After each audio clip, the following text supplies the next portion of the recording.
Hi, Dr. Pranjal. Hi, sir. Good evening. Hi, congratulations. Amazing feat. Extremely Thank you, sir. the epitome of success. Thank you so much, sir. Thank you so much. Means a lot.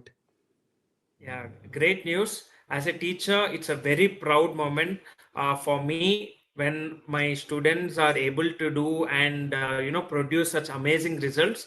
So, Common Merit List and AIMS Merit List 1 is a phenomenal rank that just shows your sheer persistence, Thank you, sir. the kind of dedication you must have had. And then there are a lot of factors which really play a role ultimately to to see such amazing results. So it's a great news for all of us, and you know what, it's just amazing. Even I have been almost sleepless thinking about the amazing results you have got. And I still remember the days when 6 months back, in the last exam, you did have a very good rank. But then we told that no, we are going to have one more interview with you with a better rank, and we didn't go ahead with the last interview. So here is Dr. Pranjal, guys. He has scored in medical gastroenterology rank number one in both the common merit list and AIMS merit list. So I would not want to take a lot of your time. Go ahead, Dr. Pranjal. Tell me about yourself. So like, where did you do your UGs and PG, and what made you get interested towards medical gastroenterology? Hi, sir. Sir, so I've done my undergraduate from Maulana Azad Medical College, Delhi, and sir, I've done my post graduation in internal medicine from PGIMR Chandigarh, sir. Excellent. Sir, sir, there are multiple things that made me interested in medical gastroenterology, sir.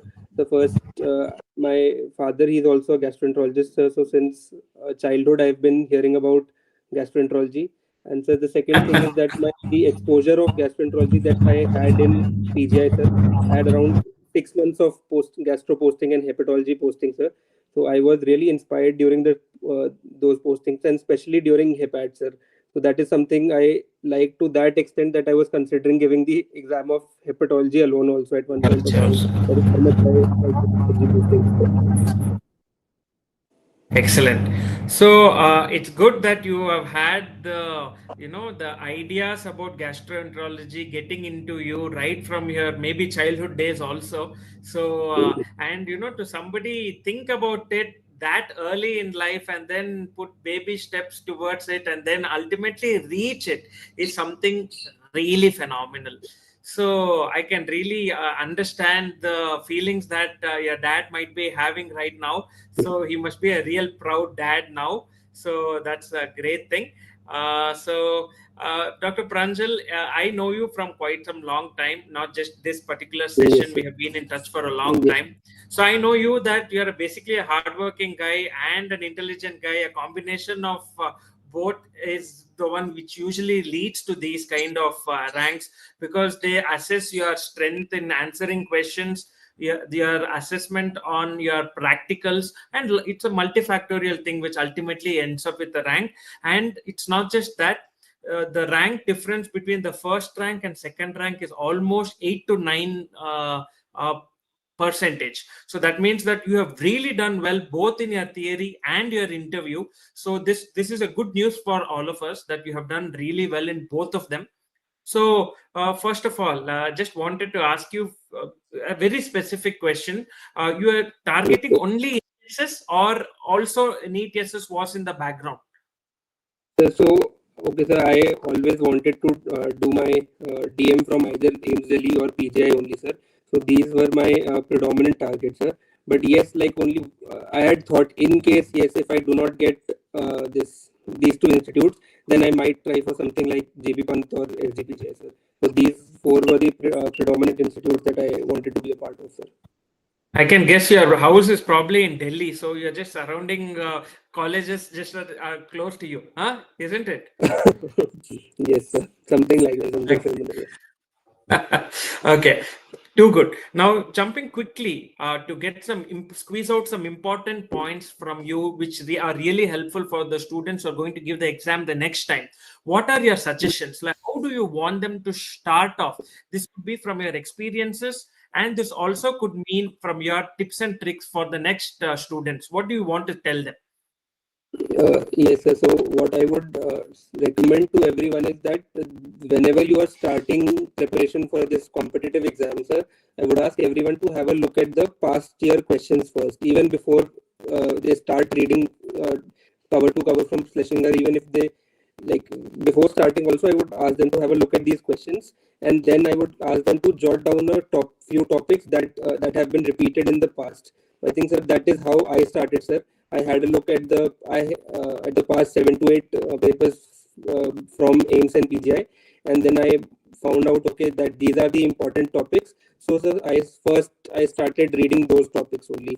And so the second thing that I did, that I made a list of GI emergencies, and then I made it a point to read that from Schlesinger, sir. That is how I started, sir. I did not like start from the first page of Schlesinger and then ended at the last page. This is not how I went about it, sir. I selected certain topics, and then firstly I read that from Schlesinger. Then I saw that, okay, there are some questions that have been asked which have not been given in Schlesinger as well.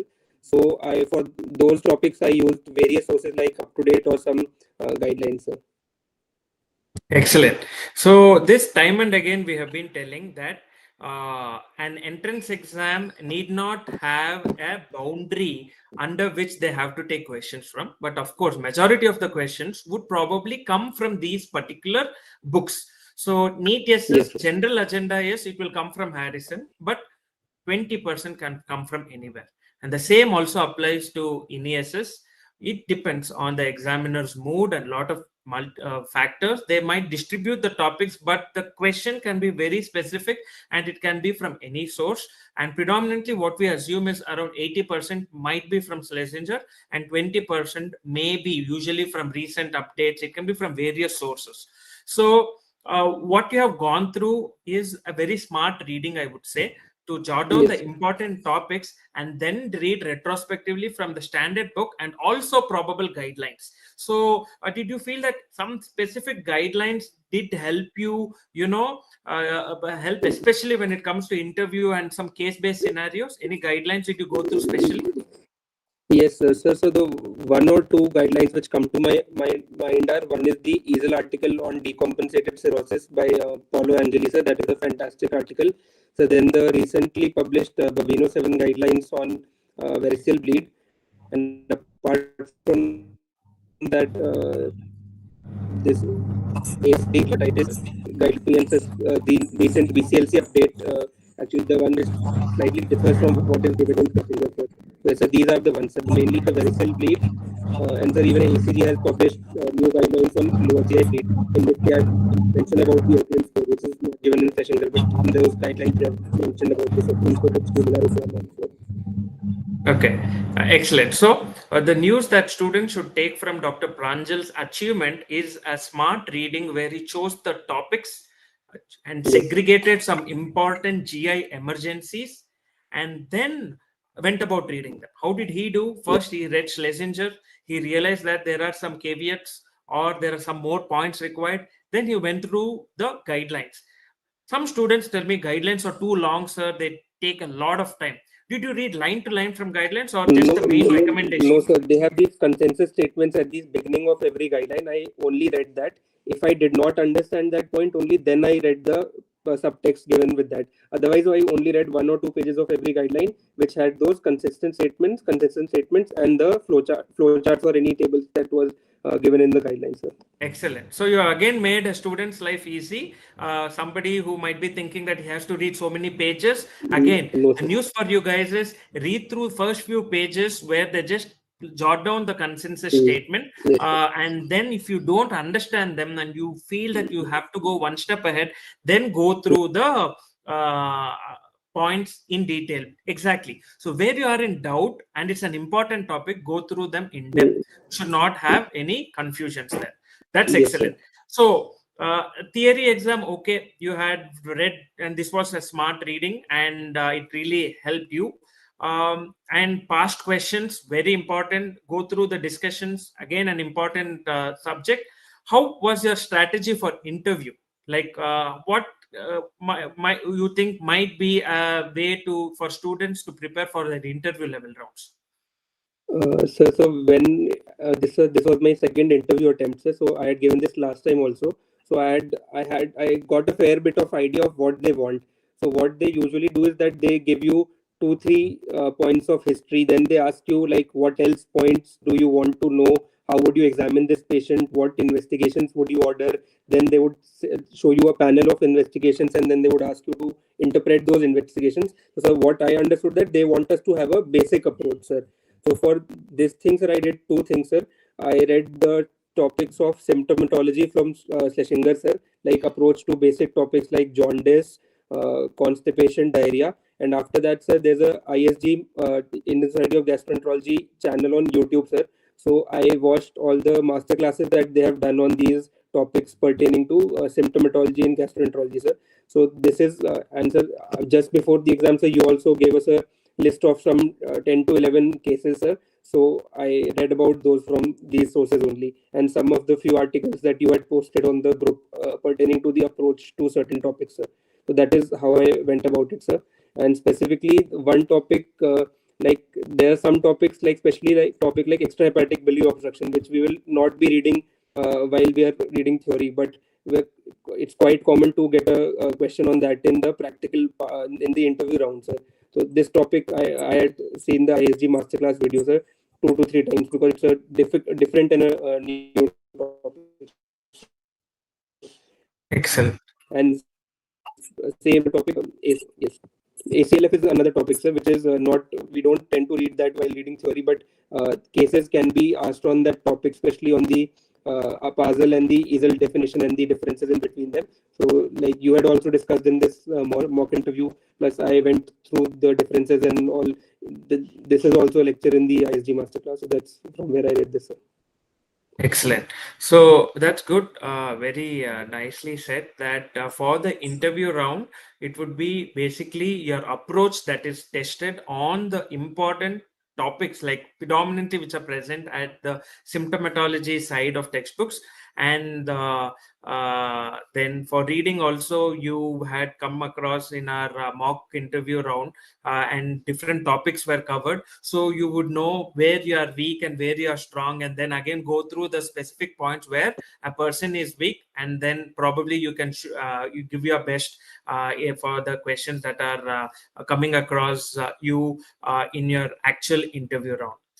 That's Yes. the gist, right? That's what you would want to tell. Yes. And important Yes, sir. topics are there, which we would, of course, discuss with you, like whatever Dr. Pranjal mentioned. That is, ACLF was obviously an important topic, which we had told again and again. Then the extrahepatic biliary obstruction, again, a very important topic, but not much discussed in an examination perspective from a textbook. So we Yes. have some questions which are Indianized and has to be answered in a different way in the interview. So all this also has to be Yes, sir. considered.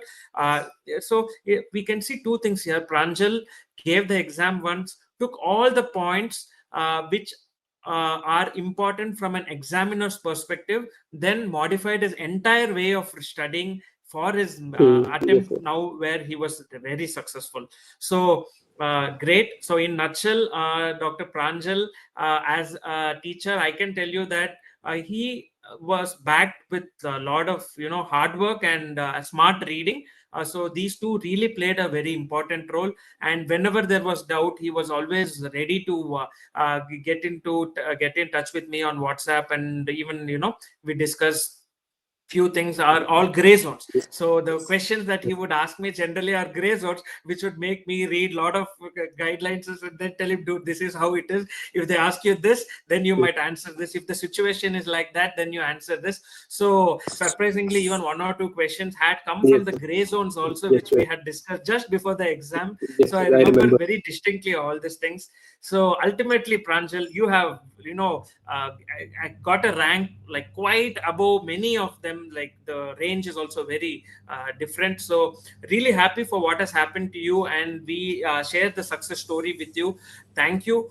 Keep in touch with us. A lot of our students would want to, sometimes get in touch with you directly. So Yes. there may be some nuances which you would only know now that you are going to take up in one of the the dream institutes of many. So it would really play a major role. So keep in touch with us, and it's a great feeling for me and for the entire Doc Tutorials fraternity to have you with us and share your success stories and convey our regards to all the well-wishers. So Thank, congratulations once again, Dr. Pranjal.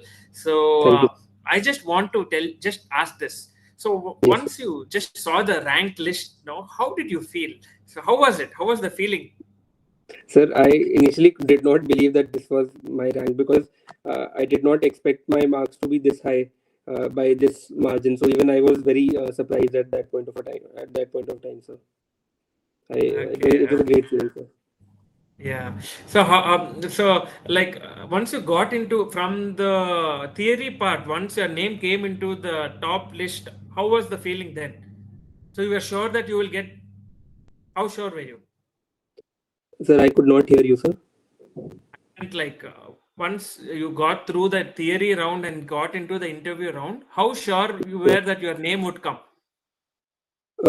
Sir, I had given this interview before, so I was confident at least. Plus, I knew that my theory score was something above 60, so I was Okay.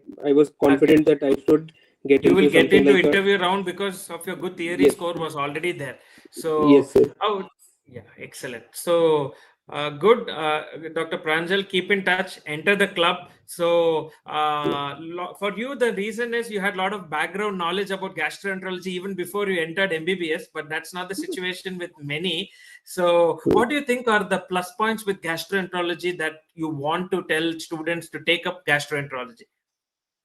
Sir, I think it is a fascinating subject, sir, especially the intervention part, sir. I've always been fascinated by interventional branches, and I think gastroenterology is a very upcoming and a promising intervention, wise, especially with the advent of newer techniques, also, sir, like EOS and third space endoscopy, sir. So I think anyone who likes interventional branches should try to Consider appear for this gastro. exam. Yes, sir.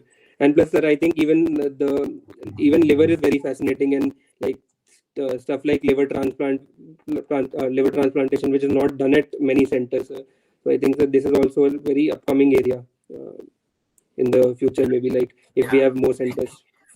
Yes. So the what I feel that students should get attracted to gastroenterology is like very well said by Dr. Pranjal. It is not just a branch. There are a lot of subspecialties within the branch where one can Mm, fine tune based on your interest. If you're a very interventional guy, more like loving surgeon kind of a person, you can go into third space doing, in the OT, doing a lot of things for a long time.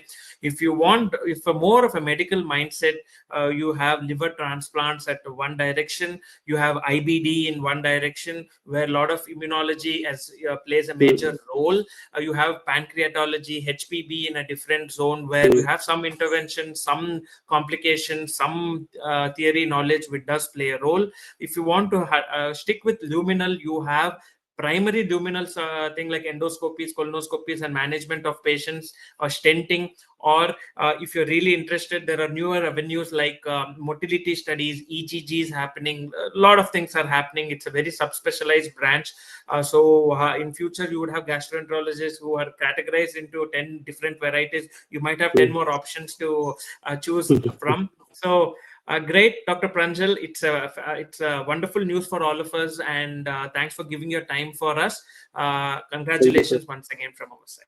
Thank you so much, sir. Thank you so much. Thank you. Bye. Bye.